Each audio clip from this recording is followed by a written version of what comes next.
이 말씀 가지고 하나님께서 우리들에게 주시는 말씀의 제목을 함께 나누기를 원합니다.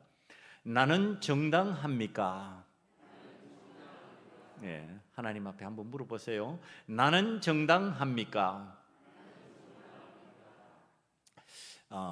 이 정당이라는 말 뜻은요, 사리에 맞고 옳고 정의로운 것을 뜻합니다. 그러니까 내가 하나님 앞에 올바른 자입니까? 이렇게 묻고 있는 겁니다. 여러분, 사람이 왜 하나님 앞에서 이 신앙인으로 살아갈 때 끊임없이 이렇게 물어야 되느냐? 이렇게 물어야 되는 이유가 우리 좀 궁금해졌습니다. 가만히 생각해 보니까요, 이 하나님 앞에서 정당하지 못한 사람, 올바르지 못한 삶을 살면요, 자기도 모르게 뭔가 위축이 돼요. 신앙인은 그게 더 심하고, 비신앙이라 할지라도 정당하지 못한 삶을 살면 뭔가 위축이 됩니다.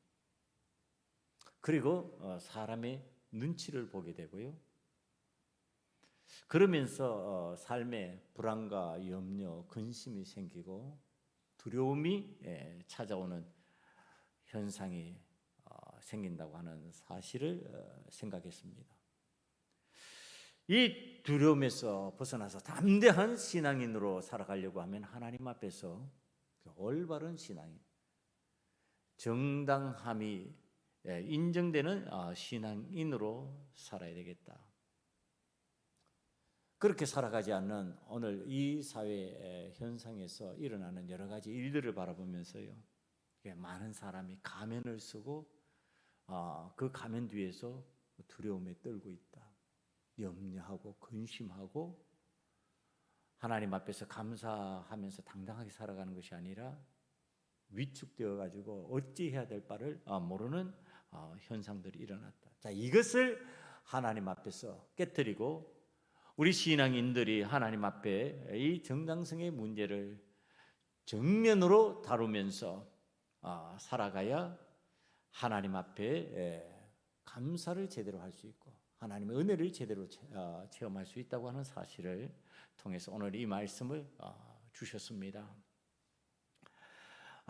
오늘 이 정당성의 문제를 하나님 앞에 물어야 되는데, 이 땅을 살아가던 사람들이 예수님 시대에 예수님께 그 정당성에 관한 문제를 제시했습니다. 그 사람들은 그게 이제 정당성의 문제인 줄 몰랐을까? 예수님을 올무에 넣어서 예수님을 잡아들여서 구세주의 역할을 하지 못하게 하는 일을 하려고 하는 시도인데, 예수님이 그게 정당성의 문제로 보고 제기한 내용입니다.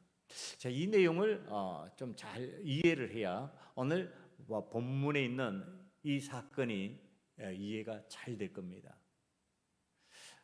예수님에게 정당성의 문제를 제기받은 이야기, 성경 말씀 요한복음 8장 1절로 등장하는 이야기입니다. 예수님이 감람산으로 가시고요, 아침에 성전으로 들어오셔서 백성들을 가르치십니다. 3절에 보니까 서기관들과 바리새인들이 음행 중에 잡힌 여인을 끌고 와서 가운데 세우고 예수께 말하되 선생님이여, 이 여자가 가늠하다가 현장에서 잡혔나이다. 모세는 율법에 이러한 여자를 돌로 치라 명하였거니와 선생은 어떻게 말하겠나이까? 이 사람들이 어떻게 해야 될지 알고 있었다? 모른다? 알고 있었다. 율법을 잘 아는 사람이니까 서기관들과 바리새인들 율법에 대하여 정확하게 알고 정통한 사람들이니까 잘 알고 있었어요. 이 사람이 간음 현장에서 잡혔으니까, 지금 붙들렸으니까 현장에서 어떻게 하면 된다? 돌로 쳐 죽이면 돼요. 근데 예수님 앞에 끌고 왔어요. 그리고 예수님 앞에 끌고 온 이유를 이제 성경이 이렇게 설명을 합니다.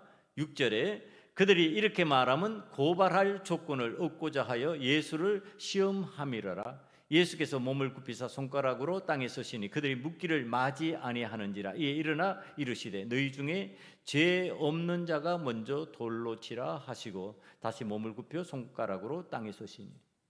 그 사람들이 자꾸 올무에 걸리게 만들려고 고발할 조건을 얻으려고 재촉을 하는 거죠.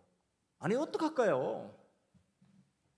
이 간음 현장에서 잡아왔다니까요. 율법에는 돌로 쳐서 죽이라고 그랬다니까요. 그게 알고 있어요. 근데 예수님은 어떻게 할까요? 이렇게 묻는 거죠. 근데 그 묻는 이유가 어디에 있다고요? 예수님을 고발해서 예수님을 올가매려고. 그래서 예수님을 시험하는 내용이다. 이 내용이 벌써 잘못된 질문이라는 거예요. 알고 있으면서 의도적으로 질문하는 거죠. 그러니까 이 질문의 내용이 정당성이 없어요. 정당하지 못한 질문이에요. 어떤 의도를 가지고 질문하는 거예요. 그래서 해답은 내가 갖고 있어. 율법을 아니까. 율법에는 죽이라고 그랬으니까. 이게 해답이에요. 그런데 어떡할까요? 묻는 거예요. 여러분, 우리 신앙인들이 신앙생활 하면서 조심해야 될 신앙 방식이에요. 내 스스로가 해답 다 만들어 놓고 묻는 거예요. 어떡할까요?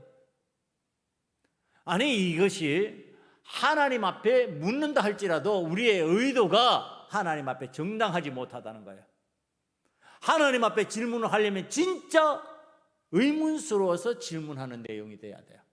여러분, 하나님 앞에 기도할 때 하나님 앞에 묻는다면은 해답 가지고 질문하지 말라는 얘기를 하는 겁니다. 내 스스로 이미 해답 다 가지고 있어요. 그러면서 하나님 앞에 묻는 거예요. 그럼 그 기도가 정당하다? 정당하지 않다 이 뜻입니다. 여러분, 하나님 앞에서 우리들이 그런 실수하는 때 얼마나 많은지 몰라요. 내 삶의 구조에서 벌써 해답은 딱 정해져 있어요. 그래 놓고 하나님 앞에 묻는 거예요. 하나님, 이거 어떻게 처리하면 될까요? 아니, 내가 해답 갖고 있고 하나님이 어떤 대답을 하셔도 나는 이렇게 할 것이라고 생각하고 판단하면서 그렇다는 것, 이게 얼마나 신앙적으로 정당하지 못한가. 여러분, 그래서 예수님이 여기에 사람들을 향해서 질문을 던집니다. 너희 중에 죄 없는 자가 있다면 먼저 돌로 쳐라. 그러니까 지금 율법을 시행하는데 그 율법을 시행하려면 어떤 마음을 갖고 있어야 되느냐 하면은요, 그게 법의 정신이에요. 하나님의 마음이에요. 하나님의 마음. 그 율법을 누가 주셨어요? 하나님이 주셨어요. 그럼 그 율법대로 하는데 내 기분대로 법이다 그러고서 하는 게 아니란 말이에요. 하나님이 왜 이렇게 하셨을까? 왜 돌로 치라 그러셨을까? 우리 중에 이 죄가 있으면 우리 공동체가 어떻게 망가질 것을 하나님께서 아셨기 때문에 이렇게 하신 게 아닐까? 그럼 어떻게 할까? 돌로 치되 어떻게 해야 될까요? 눈물을 흘리면서 쳐야 되는 사건이에요. 나는 괜찮아, 나는 상관없어가 아니라 이렇게 하지 않으면 공동체가 무너지니까 이 공동체를 무너뜨리지 않는 하나님의 마음, 그 마음을 품고 눈물을 흘리면서 돌을 치는 거예요. 그런데 그거 아니에요. 지금 한 죄지은 여인, 바들바들 떨고 있는 여인을 지금 끌어다 놓고 예수님을 시험하는 그 장면이에요. 그러니까 예수님께서 이제 너희들이 하는 것이 정당한지 한번 살펴봐라. 죄 없는 자 먼저 돌로 쳐라. 여러분, 예수님의 말씀을 듣는 순간에 사람들은 어떻게 하게 돼 있어요? 생각하게 돼 있어요. 왜? 죄 없는 자가 돌로 치라 그랬으니까 죄 있는지 없는지 살필 거 아니냔 말이에요. 여러분, 이게 말씀을 듣는 방식이에요. 왜 하나님의 말씀을 듣는데 내 삶에서 변화가 안 일어날까? 하나님 말씀을 생각 안 하니까 그렇죠. 하나님의 말씀을 묵상을 안 하니까 그렇죠. 하나님의 말씀이 딱 들려오는 순간에 우리는 생각을 해야 되는 거죠. 하나님 앞에 묵상을 해야 되는 거죠. 지금 내 삶을 살펴야 되는 거죠. 죄 없는 자 먼저 돌로 치라 그랬으니까 자, 우리들 손에 전부 다 돌 하나 쥐고 나는 간음하지 않았다라고 하는 그 이유 하나만으로 기세등등하게 앞에서 바들바들 떨고 있는 여인을 향해서 위협을 하는 그러한 나의 모습, 그 모습 자체가 벌써 죄의 모습이잖아요. 의인의 모습은 아니잖아요. 지금 그런 모습으로 자신을 살피게 만드시는 주님의 말씀이에요. 죄 없는 자 먼저 돌로 치라. 여러분, 성경이 가르치는 내용이에요. 너희로부터 시작해, 나이 든 사람으로부터 시작해서 젊은이까지 하나씩 나가고 하나씩 나가고, 이렇게 성경이 표현하고 있어요. 그러니까 그 자리를 떠나는 거예요. 돌을 그 자리에 툭툭 떨어뜨리고 아마 그 자리를 떠나갈 거예요. 왜? 나를 살피니까 내 속에 뭐가 있어요? 죄가 있어요. 나도 죄인이야. 깜짝 놀란 거예요. 여러분, 지금 정당성의 문제를 누가 제기하고 있느냐 하면은요, 주님이 제기하고 있어요. 우리는 정당성의 문제를 제기하면은 하나님 앞에서 안 되는 사람이에요. 나는 옳습니다, 지가 나쁩니다, 이걸 제기할 수 없는 사람들이라니까요. 하나님 앞에서 나는 죄인입니다, 그렇기 때문에 하나님의 뜻이 무엇입니까? 이렇게 물어야죠. 그게 아니고 나는 괜찮아요, 나는 간음죄를 안 저질렀으니까, 간음죄 저지른 사람은 죽이라 그랬으니까 죽이겠어요, 이러면 되냔 말이에요. 이게 오늘 우리들이 신앙생활하면서 하나님 앞에서 정당성의 문제를 누가 제기하느냐 하면은 내가 자꾸 제기하고 있는 거예요. 여러분, 목회를 하면서도 자꾸 이런 마음들이 생기는 거예요. 하나님 앞에서 나는 정당한데, 나는 하나님께서 원하시는 대로 하려고 애썼는데, 이런 정당성의 문제를 제기하기 시작하면요, 이게 하나님 앞에서 나의 허물이 되는 거예요. 왜? 나도 부족하니까, 나도 연약하니까, 나도 하나님 앞에 죄 있는 자니까. 여러분, 내 손에 돌을 들었다가 나도 돌을 놓을 수밖에 없는 처지의 사람이잖아요. 누가 제시하면요, 예수님이 정당성을 제시하면, 여기 있는 저와 여러분 모두가 예수님이 제시하는 정당성 앞에 돌을 놓는 자가 되기를 간절히 축원합니다. 여러분, 돌 들고 기세등등하게 살아가는 방식, 하나님께서 기뻐하시지 않습니다. 그건 우리의 방식이 잘못됐다는 것을 주님께서 가르치시는 거예요. 자, 이제 우리가 내가 정당성을 제시하면요, 왜요? 화가 나는 거예요. 내가 옳은데 내가 왜 이렇게 하려고 하는데 안 돼, 그러면서 거기에서 분노가 치솟아요. 여러분, 목회를 하면서도 그런 마음들이 막 생길 때가 있어요. 분노가 막 생기는 거예요. 화가 막 치미는 거예요. 여러분, 그게 언제 그럴까요? 내 정당성을 주장할 때 그래요. 하나님 앞에서 내 정당성을 주장하면은요, 흥분하고 분노하게 되어 있고요, 그게 안 되면 어쩔 줄을 몰라요. 가정에서도 마찬가지예요. 내 정당성을 주장하면요, 내 가정에서 내가 막 화가 나요. 내 자녀들을 보면서 화가 나고, 내 남편을 보고 내 아내를 보면서 화가 막 나는 거예요. 내 부모를 보면서도 화가 나는 거예요. 내 정당성을 내가 주장하기 시작하면 그렇게 되는 거예요. 주님께서 내 정당성을 물어야 되는데, 그러면 내가 그 앞에서 깨달아지고 회개가 되는데, 주님께서 묻는 게 아니고 누가 자꾸 정당성을 제시한다고요? 내가 자꾸 정당성을 제시하는 거예요. 뭐 별로 옳지도 않으면서, 별로 대단한 삶을 살지도 않으면서, 내 작은 의 때문에 화가 막 나는 거예요. 분노가 생기는 거예요. 오늘 예수님 앞에서 우리는 다시금 물어야 돼요. 내 이 화가, 내 이 분노가 맞습니까? 나에게 정당성이 있습니까? 나는 정당합니까? 주님 앞에 물어야 되는 거예요. 사람을 향해서 할 얘기가 아니에요. 오늘 성경에 등장하는 이 서기관과 바리새인들은요, 말씀에 정통하고 말씀대로 정당하게 산다는 자부심이 대단한 사람들입니다. 신앙적 자부심이 대단한 사람이에요. 요즘 말로 표현하면은 믿음 좋은 사람들이에요. 그러니까 기세가 당당하게 예수님 앞에 지금 묻는 거죠. 예수님을 향해서 구세주라는 표현도 안 합니다. 선생이요, 그러는 거예요. 선생, 당신은 구세주가 아니라 가르치는 자, 선생에 불과합니다. 여러분, 그러나 지금 죄 없는 자 먼저 돌로 치라고 하신 이 말씀을 따라서 그들이 흩어지고 난 다음에 예수님이 여인을 향해서 묻는 겁니다. 자, 지금 이 자리에 사람들이 있느냐? 사람들이 머물러서 아직도 너를 돌로 치려고 그러느냐? 내 여인이 주변을 돌아봅니다. 주여 없나이다. 다 갔습니다. 이제 두려움은 좀 사라졌겠죠. 사람들이 돌로 기세등등하던 그 모습들이 사라지고 예수님만 남았으니까. 여러분, 기세등등하던 사람이 사라지고 예수님만 남은 상황에서 이 여인이 주여 없나이다 그럴 때 주님께서 하신 말씀이 뭘까요? 사람들이 다 돌을 놓고 갔느냐? 나도 너를 돌로 치지 않겠다. 나도 너를 돌로 치지 않겠다. 여러분, 이 말을 듣는 이 여인이 죄가 없는 겁니까? 용서받은 겁니까? 용서받은 겁니다. 죄가 없어서 예수님이 돌로 치지 않고 정죄하지 않는 것이 아니라 예수님이 지금 용서해 주시는 거예요. 그리고 가서는 다시 이 죄를 범하지 말라. 괜찮다, 또다시 해라가 아니라 다시는 하지 말아라예요.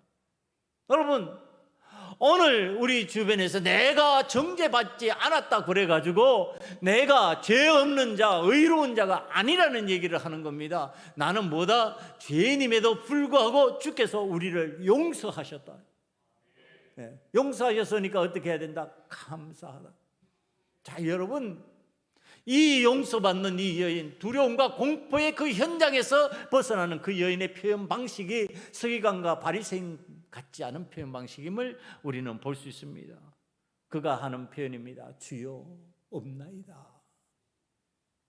나의 구세주, 나를 구원하신 분, 나를 살리신 분, 나를 죄 가운데서 살리신 분, 당신은 주님이십니다. 주님으로 인정하는 겁니다. 여러분, 오늘 용서받아서 죽을 수밖에 없던 이 여인이 산자가 되었어요. 용서받고 산자가 되어서 그가 이제는 살아도 된다고 하는 정당성을 부여받습니다. 누가 그렇게 만들어줬다고요? 주님이. 오늘을 살아가는 우리들이 지금 내가 뭐 죄가 없어서 신앙생활하고 목회를 하고 여러분들이 성도로 부르심을 받고 뭐 그렇게 살아가는 것이 아니라 있음에도 불구하고 주께서 용서해 주셨다. 용서해 주셨기 때문에 우리는 어떻게 해야 된다? 주여, 주의 은혜입니다. 그리고 뭐가 나온다고요? 감사가 나와야 된다고요. 여러분, 뭐 헌금의 다양한 종류들이 있습니다만 제가 평소에는 잘 이 내용을 안 가르치는데 오늘 이 내용이 가르쳐서 여러분들에게 좀 강조로, 여러분, 하나님의 교회는 감사 헌금이 많아졌으면 좋겠어요. 왜? 은혜에 대한 표현이에요. 표현. 하나님 앞에 하나님 감사합니다. 나 같은 죄인, 하나님께서 나에게 정당성을 부여해 주셨습니다. 살아도 된다고 정당성을 부여해 주셨습니다. 내가 잘나고 의로워서 살아도 된다고 하는 것이 아니라 내가 죄인임에도 불구하고 내가 너를 정죄하지 않겠으니까 이전과 같이 살지 말고 하나님의 뜻대로 하나님의 법대로 살아라 그러고 나에게 은혜를 베풀어 주셨으니 감사합니다. 이 감사가 많아져야 된다고 하는 거예요. 이제 이 정당성의 문제는 예수님께서 부여해 주셔야 된다. 내가 내 스스로 정당하다고 주장하는 거 아니다. 신앙생활 그렇게 하면 안 된다. 그렇게 신앙생활만 망가진다. 어떻게 된다고? 자꾸 분노가 나오고 화가 나오게 돼 있고 원망이 나오고 불평이 나오게 돼 있다. 하나님 앞에서 주님이 나에게 정당성을 부여주면 내가 용서받은 사람이니까 어떻게 된다? 감사가 나온다. 하나님 고맙습니다. 주님 감사합니다. 이렇게 된다는 거예요. 자, 이 마음을 가지고 오늘 본문으로 들어갑니다. 정당성은 하나님이 부여해 주셔야 되는 거다. 사람이 옳고 그런 것으로 만들고 내가 정당하다고 주장하는 것으로 되는 것이 아니고 하나님께서 동의해 주셔야 된다. 하나님께서 부동의해 버리면 아니다 그러고서 고개를 흔들어 버리시면 그건 안 되는 일이다. 그래서 오늘 본문으로 들어가면요, 자, 이 본문에 가늠한 여인 유다의 며느리 다말의 이야기가 등장을 합니다. 이제 똑같이 가늠한 여인의 형상이 되어 버렸어요. 왜? 아니, 이 유다의 며느리 다말이요, 오늘 성경에 읽은 대로 장자와 결혼을 했어요. 유다의 장자와 결혼을 했는데 그 장자가 하나님 앞에 범죄해서 죽었어. 그 둘째하고 다시 이어서 결혼했어요. 이게 뭐냐면 계대 결혼이라, 이어서 결혼하는 거예요. 그러니까 형수든지 제수씨든지 간에 이을 사람이 없으면은 대신 쾌락을 위해서가 아니에요. 만족을 위해서, 씨를 번성케 하기 위해서, 이게 마치 하나님께서 허락하여 주신 법처럼 그것이 허용이 되었어요. 그러니까 첫째가 죽자 둘째가 들어갔는데 둘째가 이게 자기 씨로 형의 씨를 만들어 버리면요, 이게 이제 재산상의 불이익이 생겨요. 손해 보는 거야. 그러니까 그걸 안 하는 거예요. 허용을 안 해주는 거예요. 하나님께서 그 마음의 악함을 보시고요, 악한 그 마음을 보시고 그도 죽여버렸어요. 근데 셋째는 어려. 근데 덜컥 유다가 겁이 난 거예요. 이거 셋째까지 죽으면 어떡하나. 이게 인간적인 생각이죠. 그래서 너희 집으로 돌아가서 기다리다가 크면은 내가 좀 더 장성하면은 이 셋째를 너의 남편으로 다시 맞이하게 해주겠다. 그런 상황이에요. 근데 장성해도 안 하는 거야. 유다가 안 하는 거예요. 오늘 내용을 보니까. 자, 근데 이 다말이 시아버지를 속여먹는 거예요. 안 해주니까 좋다, 그럼 나도 방법이 있다. 그러고서 창녀로 몸을 파는 여인으로 분장을 해가지고 시아버지 지나가는 길에서 묘한 매력을 풍겼던 것 같아. 그러니까 이제 시아버지가 자기 아내가 죽고 나서 외롭던 차에 이제 그에게로 들어갑니다. 여러분, 지금 다말은 의도적으로 시아버지를 유혹하고 있습니다. 죄일까요, 아닐까요? 우리 눈으로 보면 죄입니다. 분명히 죄입니다. 이건 하나님이 원치 않는 방식인 것 같은 생각을 할 수 있는 죄의 모습입니다. 그러니까 시아버지를 속여서 가늠하는 여인이 되어버린 형상이에요. 아니, 그런데 덜컥 아기가 들었었어요. 아기가 들었었는데 이게 또 쌍둥이네요. 쌍둥이니까 배가 클까요, 적을까요? 크죠. 그러니까 빨리 드러났을 거 아니에요. 배가 큰 배니까 빨리 드러났단 말이에요. 이것도 보니까 주변에서 저기 남편 다 죽었는데 배가 불룩 나왔으니까 이건 가늠한 거구나. 그래서 시아버지가 그 얘기를 듣고 우리 집에 수치가 되었다고 뭐 저런 게 돌아가지고, 그러고서 화가 나가지고 야, 당장 화형에 처해버려라, 불태워 죽여버려라. 지금 이렇게 된 상황이죠. 여러분, 자, 여기에서 이야기를 멈추고 잠깐 다말이 처해진 성경적 위치를 우리들이 살펴볼 필요가 있습니다. 마태복음 1장 3절입니다. 이 다말이 처해져 있는 위치를 이렇게 설명해 주고 있습니다. 유다는 다말에게서 베레스와 세라를 낳고 베레스는 헤스론을 낳고 헤스론은 람을 낳고, 유다가 다말에게서 누구를 낳았다고요? 베레스와 세라를 낳고, 이렇게 나와 있죠. 쌍둥이에요. 그러니까 베레스가 둘째 아들이거든요. 오늘 성경 내용에 보니까 둘째 아들인데 이 둘째 아들을 통해 가지고 그의 대를 이어갑니다. 여러분, 성경이 놀라운 얘기를 하는 거예요. 유다가 이 막내 아들, 자기가 보존하려고 했던 그 막내 아들로 인하여 가지고 대가 이어지는 게 아니고 자기와 가늠한 다말로 인하여 가지고 대가 이어집니다. 그러니까 이 다말은 어떻게 되느냐면 다윗 왕의 조상이 되는 거예요. 다윗 왕의 조상이 되었다는 것은 무슨 뜻이냐면은 예수 그리스도의 족보 속으로 들어갔다는 얘기를 하는 겁니다. 그래 가지고 찬란한 예수 그리스도의 족보에 이방 여인으로서 한 위치를 딱 차지하고 거기 들어가가지고 귀한 신앙의 본보기가 되고 있습니다. 그러니까 이 다말이 한 것이요, 자, 이때까지 제가 쭉 설명하면서 다말은 가늠한 여인이고 범죄한 여인이고 시아버지를 유혹한 못된 인간적인 관점에서 보여주는 그런 인간임에도 불구하고 성경은 어떻게 했다? 그를 인정했다. 그의 정당성을 인정했다. 그를 예수 그리스도의 족보 속으로 들어가도 괜찮은 여인으로 인정해줬다. 다윗 왕의 조상이 되어도 괜찮은 사람으로 인정해버렸다. 자, 이 문제를 오늘 하나님 앞에서 생각해 보아야 될 내용입니다. 유다가 지금 자기의 며느리를 잡아와서 임신한 모습을 보고 배가 불러 나온 모습을 보고 화형에 처하라 그러니까 이 다말이 그때서야 얘기하는 겁니다. 이 임신은 이 도장과 지팡이의 주인 때문입니다. 그리고 도장과 지팡이를 내놓는데 유다가 화들짝 놀랍니다. 아니, 그 도장은 자기의 도장이고 지팡이는 자기의 지팡이입니다. 아니, 이게 어찌 된가? 그 순간에 유다가 깨달은 거예요. 자, 이것이 이 여인이 내 며느리가 불의한 것이 아니라 내가 불의했구나요. 내가 잘못했구나.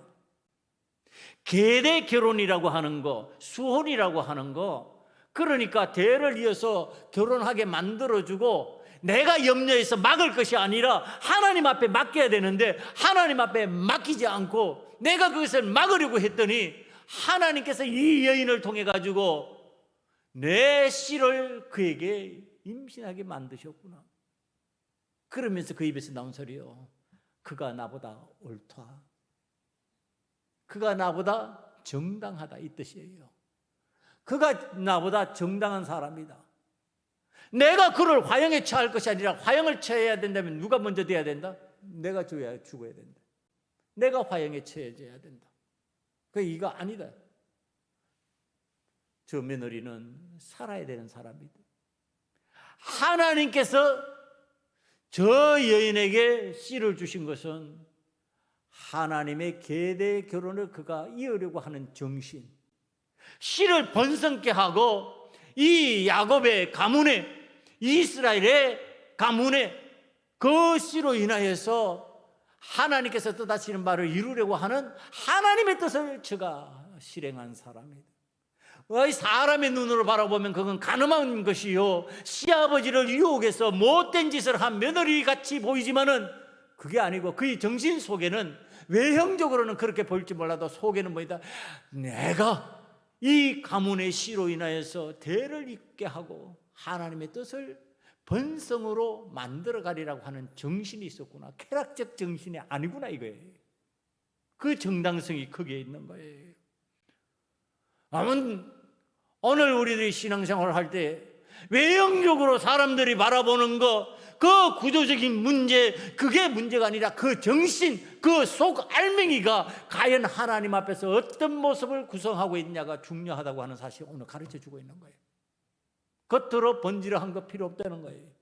겉으로 목사이고 장로이고 권사이고 안수집사이고 재직이고 성도이고 이게 중요한 것이 아니라 그 속 알맹이가 목사냐 장로냐 권사냐 안수집사냐, 하나님의 거룩한 백성 맞냐, 하나님의 뜻을 새기고 있느냐, 아니면 자기 만족을 위해서, 자기 쾌락을 위해서 지금 진행하고 있냐, 그거 물으신다는 거예요. 그걸 보신다는 거예요. 여기에 정당성이 있는 거예요. 오늘 우리들의 신앙의 정당성을 자꾸 외적인 것에 두게 되면요, 외적인 것이 그것이 무슨 대단한 기준이나 되는 것처럼 꼴가닥 속아 넘어가는 거예요. 목사라 그러면 다 목사인 줄 알고, 장로라 그러면 다 장로인 줄 알고, 권사라 그러면 다 권사인 줄 알고, 집사라면 다 집사인 줄 아는 거예요. 여러분, 그거는 외형적인 거예요. 속 알맹이가 하나님께서 원하시는 그 내용으로 구성되어 있어서 정당함을 인정받고 있냐 안 받고 있냐 문제라는 거예요. 유다의 얘기를 잠깐 더 하십시다. 유다가 이제 몸을 살 수 있는 여인으로 알고, 그러니까 우리는 이제 창녀라는 간단한 단어로 표현을 하면 창녀인 줄 알고 들어갔어요. 근데 오늘 성경에 창녀라는 단어가 몇 번 등장을 하는데 15절에 창녀하고요, 21절, 22절에 등장하는 창녀하고 의미가 다른 창녀입니다. 이 15절의 창녀는 뭐냐면 일반적인 창녀예요. 그냥 몸을 파는 창녀고요. 21절, 22절에 등장하는 창녀는요, 뭐냐 하면은 이게 우상의 여사제예요. 그러니까 지금 이 창녀를 구분해서 부르는데 일반 창녀는 조나라고 부르고요, 이 우상을 섬기는 여사제의 창녀의 명칭은요 케데사예요. 케데사. 그게 달라요. 의미가 다르다는 얘기를 해요. 그러니까 유다가 들어간 것은 일반 창녀한테 들어간 거예요. 우상의 그 여사제들에게 들어간 게 아니에요. 이게 무슨 뜻이냐 하면은요, 21절, 22절에 등장하는 여사제들에게 가서조차도 찾았는데 없었더라. 그러니까 더 이상 찾으면 문제가 될 것 같고 창피를 당할 것 같으니까 멈춰라, 하지 말아라, 됐다. 그러고서 멈추게 만듭니다. 여러분, 이 멈추게 만든 이 상황에서요, 우리가 생각해 봐야 될 거, 지금 유다는 어떤 창녀에게로 들어갔다? 일반적인 창녀에 들어갔어요. 우상을 섬기는 창녀에게는 안 들어갔어요. 그런 의도로 들어간 거 아니에요. 그러니까 우상에 섬기는 여사제하고 쾌락을 즐기기 위해서 들어간 게 아니라는 얘기를 하는 겁니다. 그러나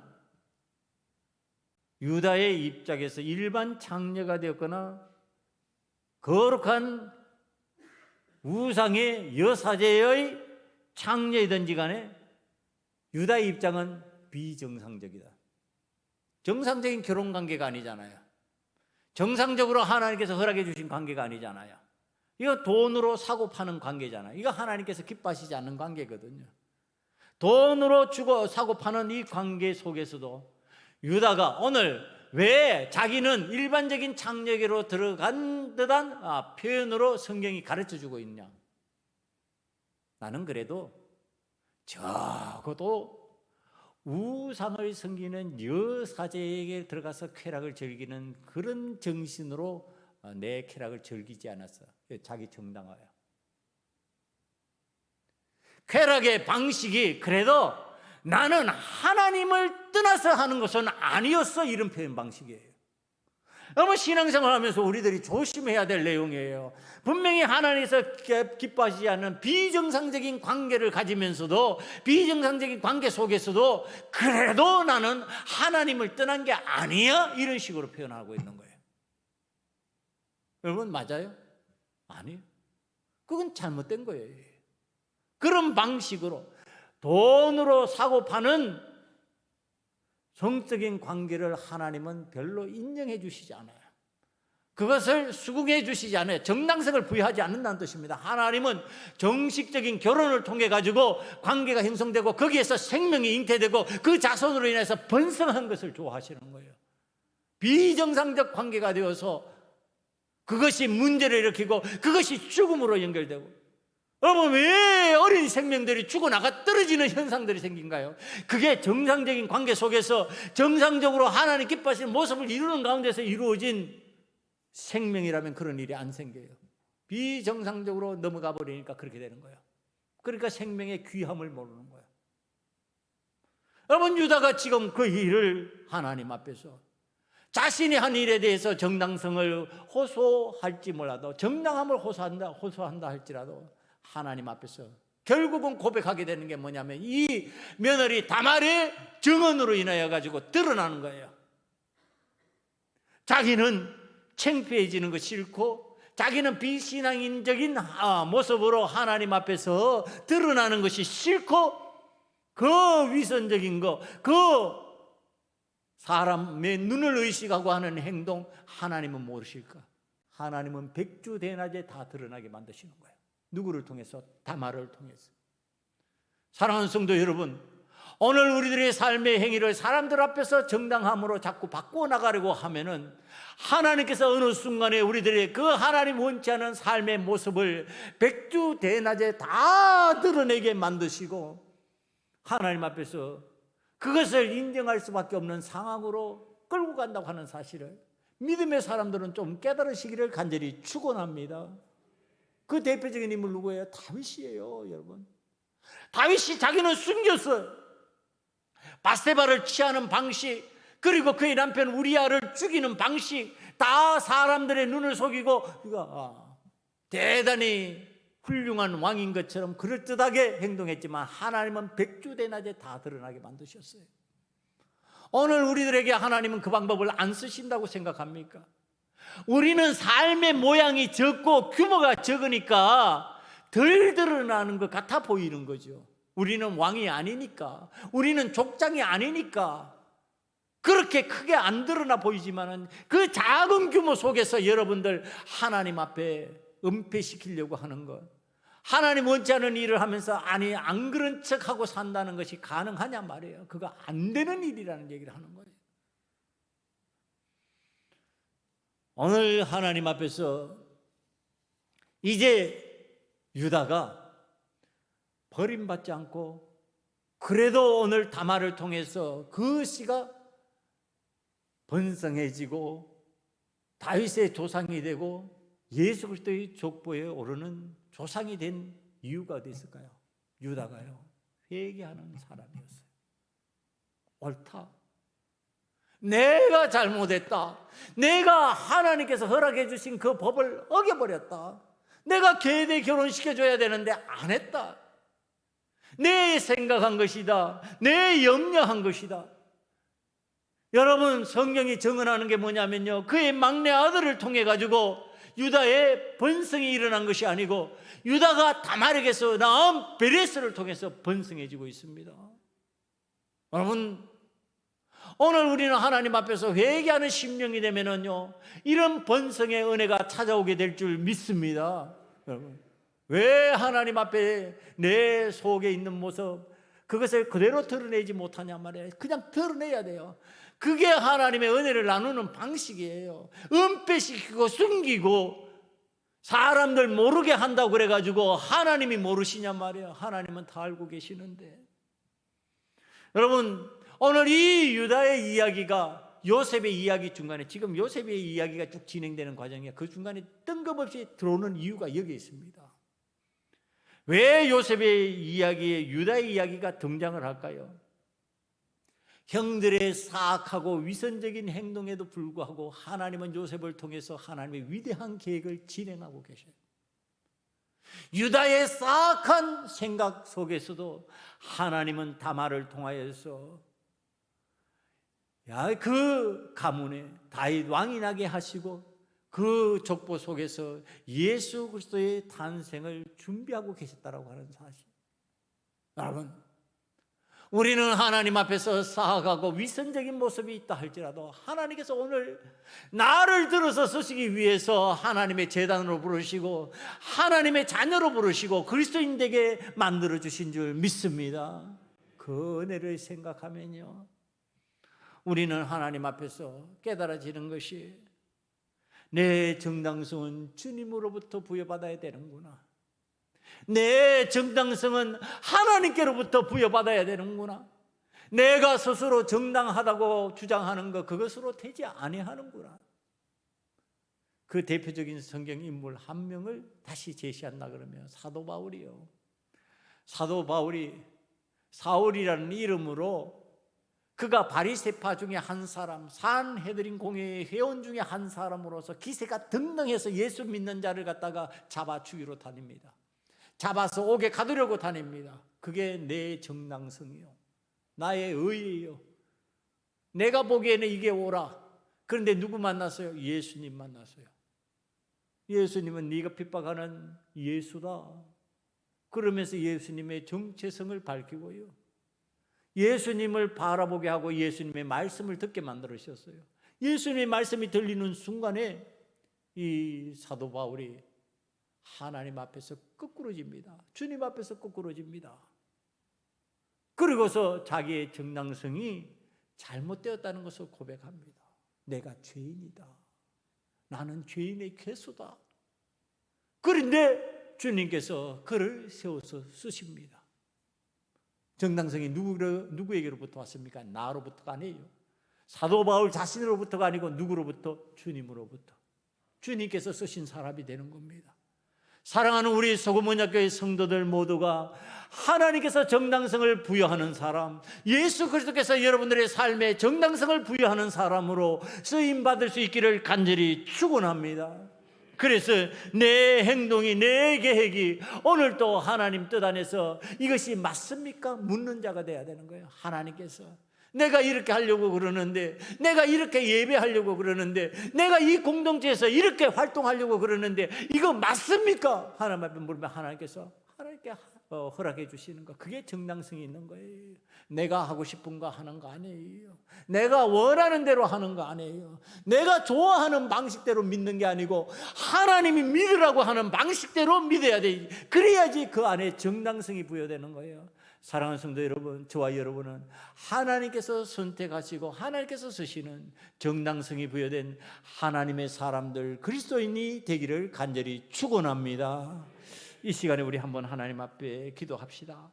정당성이 하나님 앞에서 인정받는 신앙인이 되게 해달라고. 주여, 내 계획, 내 행동이 하나님 앞에서 정당한지 항상 묻는 자가 되게 해달라고 이 시간에 다 함께 기도드리겠습니다.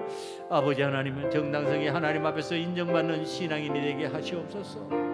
아버지 하나님, 허울만 그럴듯한 자가 되지 않기를 원합니다. 겉모습만 그럴듯한 자가 되기를 원치 않습니다. 속알맹이가 그리스도인답기를 원하며 그리스도 앞에서 정당성을 부여받고 쓰임받는 자가 되기를 원하오니 주여, 우리 소금원약교회 성도들이 다 쓰임받는 은혜로 풍성해지게 만들어 주시옵소서. 아버지 하나님, 오늘 예배하는 예배자들은 정당성이 하나님 앞에서 인정받는 신앙인이 되기를 원합니다. 저들이 그리스도인으로 정당성이 인정받게 만들어 주시옵시고, 아버지는 그 정당한 그리스도인의 삶으로 인하여서 세상에 빛이 되고 소금이 될 수 있는 은혜가 임하게 만들어 주시옵소서. 아버지는 세상을 따라가지 않기를 원하며 추석 명절 가운데서도 아버지 하나님께서 부여하시는 정당성을 지닌 신앙인으로 당당하게 살아가기를 원하오니 주여, 세상에 이끄는 대로 흘러가지 않도록 저희들을 붙잡아 주시옵소서. 예수님 이름으로 감사하며 기도드리옵나이다. 아멘.